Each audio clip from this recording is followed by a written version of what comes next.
جی آج ہم بات کریں گے آئی ایم ایف کے پروگرام کے حوالے سے کہ آیا آئی ایم ایف کے پروگرام پاکستان کے لیے اس کی بحالی کے کوئی امکانات ہیں کہ نہیں۔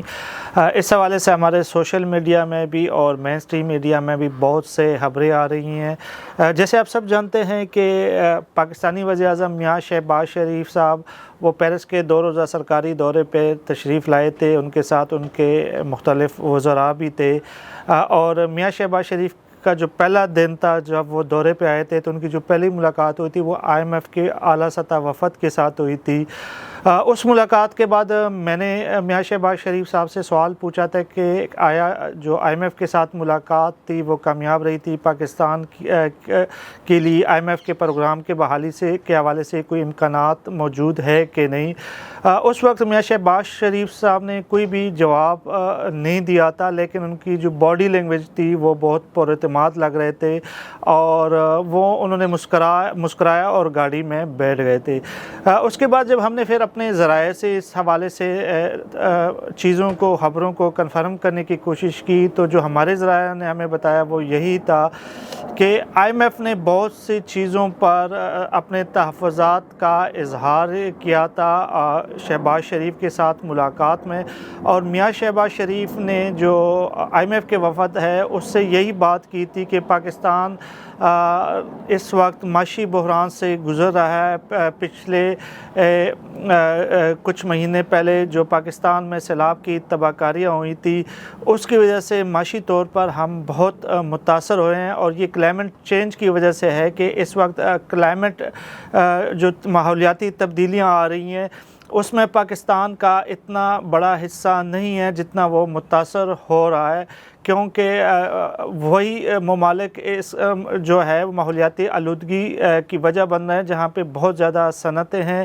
اور جو فضائی آلودگی پیدا کر رہے ہیں۔ تو اس حوالے سے اگر دیکھیں گے تو پاکستان کے فضائی آلودگی کے حوالے سے ماحولیات کو ڈسٹرب کرنے کے حوالے سے جو ہے پاکستان کا اتنا حصہ نہیں جتنا پاکستان سفر کر رہا ہے، اور ہم نے دیکھا ہے کہ پچھلے کچھ مہینے پہلے جو سیلاب کی تباہ کاریاں ہوئی تھی اس سے پاکستان کا اربوں ڈالر کا نقصان ہوا تھا، اور یہی بات میاں شہباز شریف نے آئی ایم ایف کے اعلیٰ سطح وفد کو اپنے طور سے بات کی تھی، جس پر آئی ایم ایف کے اعلیٰ سطح وفود نے ان سے کہا تھا کہ دیکھیں جو پچھلی حکومت تھی، پچھلی کا مطلب سابقہ جو حکومت تھی عمران خان کی حکومت، انہوں نے آخری اپنے دور میں بہت سے ایسی چیزیں کی، کیونکہ ان کا جو آئی ایم ایف کا پروگرام تھا وہ پاکستان کے سخت ترین پروگرامز میں ایک تھا، اور جب ان کو معلوم ہوا کہ ان کی حکومت جانے والی ہے تو انہوں نے آئی ایم ایف کے ساتھ جو وعدے کیے تھے اس کی خلاف ورزیاں کی تھی، جس کے بعد آئی ایم ایف پاکستان کے حوالے سے کافی تحفظات رکھتے تھے، اور یہی وجہ تھی کہ اس کے بعد ہم نے دیکھا کہ آئی ایم ایف نے پاکستان کے حوالے سے بہت سختی دکھائی۔ دوسری جو بنیادی وجہ ہے جس کی وجہ سے اس وقت آئی ایم ایف قرضہ دینے کے حوالے سے پاکستان یا دوسرے بہت سے ممالکوں کو سخت شرائط پیش کر رہے ہیں، اس کی بنیادی وجہ یہ تھی کہ ایک تو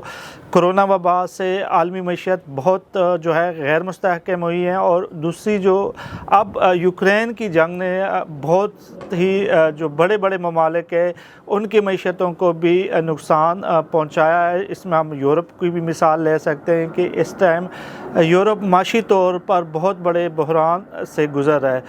تو آئی ایم ایف جو ہے ان کا جو بنیادی جو پہلے جس طرح ان کے اوپر دباؤ تھا قرضے دینے کے حوالے سے، اس وقت سے بہت سے ممالک بشمول یورپ بھی ان سے قرضہ مانگ رہے ہیں، اور اس لیے ان کی اب شرائط سخت سے سخت ہوتی جا رہی ہے۔ اب جو ہمارے ذرائع ہمیں بتا رہے ہیں وہ یہ ہے کہ آئی ایم ایف نے پاکستان کو جو اپنے کچھ تحفظات کا اظہار کیا ہے، اور بجٹ میں انہوں نے کہا ہے کہ اس کی منظوری سے پہلے کچھ اقدامات کی جائیں، وہ ایک لسٹ دی ہے، اور جس پر حکومت پاکستان نے ان سے وعدہ کیا ہے کہ وہ ان پر منوعاً جو ہے عمل کریں گے، جس میں جو ہمارے پاس جو ہے وہ یہ ہے کہ پیٹرولیم لیوی بڑھانے کا بھی جو اختیار ہے انہوں نے کہا کہ پارلیمنٹ کے بجائے کابینہ کو دیا جائے۔ اس کے علاوہ انہوں نے کہا ہے کہ سبسڈی کے حجم کم اور وفاقی حکومت حکومت کے اخراجات میں مزید کمی کی جائے، جبکہ بجلی کی سبسڈی کو مزید محدود کرنے کا بھی مطالبہ کیا ہے۔ ہمارے ذرائع کے مطابق IMF نے اخراجات میں کٹوتی اور $1,00,000 پاکستان لانے کی اسکیم واپس لینے کا بھی مطالبہ کیا ہے، اور IMF پروگرام بحالی کے لیے حکومت نے ٹیکس ہدف 9,200 ارب سے بڑھا کر 9,415 ارب کا کہا ہے۔ اس کے علاوہ پراپرٹی کی خرید و فروخت پر بھی ٹیکس 1% سے بڑھا کر 2% کرنے کا مطالبہ کیا ہے۔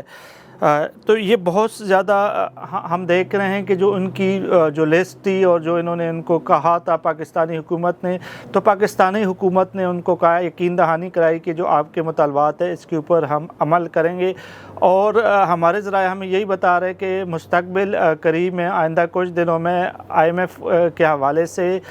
پاکستان کو جو پروگرام ہے وہ بحال ہو جائے گا۔ یہی چیزیں ہماری ذرائع ہمیں بتا رہی ہے، لیکن یہاں پر ایک سوال یہ بھی ہے کہ آخر کب تک ہم قرضے لے کر اپنی ملک کی معیشت چلاتے رہیں گے، کب تک ہم قرضے لے کر قرضے واپس کرتے رہیں گے،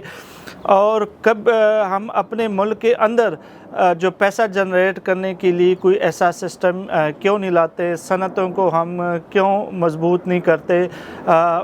برآمدات کے حوالے سے ہم کام کیوں نہیں کرتے۔ سیاحت کے حوالے سے پاکستان میں بہت کچھ ہو سکتا ہے، لیکن سیاحت کے حوالے سے ہم کچھ بھی نہیں کر رہے ہیں۔ تو بہت سے ایسے اقدامات ہیں جس کی وجہ سے ڈالر پاکستان میں آ سکتا ہے، پاکستان کی معیشت میں بہتری ہو سکتی ہے، لیکن ہم دیکھتے ہیں کہ جو بھی حکومتیں آتی ہیں ان کے لیے جو سب سے آسان کام ہوتا ہے وہ قرضے لیتے ہیں، قرضے لے کر معیشت چلاتے ہیں اور قرضے لے کر قرضے واپس کرتے ہیں۔ یہ چیزیں ہیں، یہ لانگ ٹرم نہیں چل سکتی۔ اس کے لیے جو ہمارے جو سیاستدان ہیں، جتنی بھی سیاسی جماعتیں ہیں، ان کو مل بیٹھ کر پاکستان کے مستقبل کے حوالے سے، معیشت کے حوالے سے کچھ اہم اور سخت فیصلے کرنے پڑیں گے۔ بہت سے لوگوں کو ٹیکس کے حدود میں لانا پڑے گا۔ وہ لوگ جو ٹیکس سرکل میں نہیں ہیں جو اس قابل ہیں کہ وہ ٹیکس دے سکیں، کیونکہ ہم دیکھتے ہیں کہ یورپ میں بھی یا جو ترقی یافتہ جتنے بھی ممالک ہوتے ہیں وہاں میں ہر فرد ٹیکس دیتا ہے، اور حکومت ٹیکسوں پر ہی چلتی ہے۔ تو ہمارے ہاں ہم دیکھتے ہیں کہ ٹیکس کا نظام میں ایک تو شفافیت نہیں ہے، دوسرے عام آدمی تو ٹیکس دے رہے ہیں، لیکن جو شرفاء ہے یا جو کہ ہم اس کو کہہ سکتے ہیں کہ وہ کاروباری افراد ہیں، وہ ٹیکس بچانے کے لیے کوئی نہ کوئی ایسے غیر قانونی طریقے استعمال کرتے ہیں جس کی وجہ سے ٹیکس حکومت کو نہیں جاتا۔ تو شفافیت لانی پڑے گی ٹیکس کے نظام میں بھی، غریب کے اوپر ٹیکس کا بوجھ کم کر کے امراء کے اوپر وہ ٹیکس کا بوجھ بڑھانا ہوگا۔ اس کے علاوہ ہمیں اور کوئی حل نہیں دکھائی دیتا۔ غیر ترقیاتی بجٹ کو بھی محدود کرنا پڑے گا، اور خاص کر ہمارا جو بجٹ کا ایک بہت بڑا حصہ دفاع کے حوالے سے خرچ ہوتا ہے، تو ان معاشی حالات میں ہمیں اس کے اوپر بھی نظر ثانی کرنے کی ضرورت ہے۔ قرضے لے کر مزید حکومت چلانا یہ میرے خیال میں ایک خودکشی والا عمل ہوگا، جس کا آج یا جلد یا بدیر ملک کے لیے یہ ایک بہت بڑا مسئلہ بن سکتا ہے، ایک بہت بڑا معاشی بحران پیدا کر سکتا ہے، اور ایسا نہ ہو کہ ہم اس مقام پر پہنچ جائیں جہاں ہمیں واپسی کا راستہ نہ ہو۔ تو ہمیں اپنے ملک کے اندر خود ہی کوئی ایسے راستے تلاش کرنے ہوں گے جس سے ہم اپنے پیروں پہ کھڑا ہو۔ ہمارے ملک میں معدنیات ہے، پہاڑ ہے، ہر چیز ہے ہمارے ہاں، لیکن ضرورت اس امر کی ہے کہ ملک کے حوالے سے اہم فیصلے کیے جائیں اور قرضوں کے بجائے اپنے اوپر انحصار کیا جائے، اپنے عوام پہ، اپنے معدنیات پہ، اور ایسے پالیسیاں بنائے جائیں جہاں پہ کاروباری افراد اپنا پیسہ ملک سے باہر نہ بھیجیں بلکہ اپنے ملک کے اندر ہی اس کو خرچ کریں۔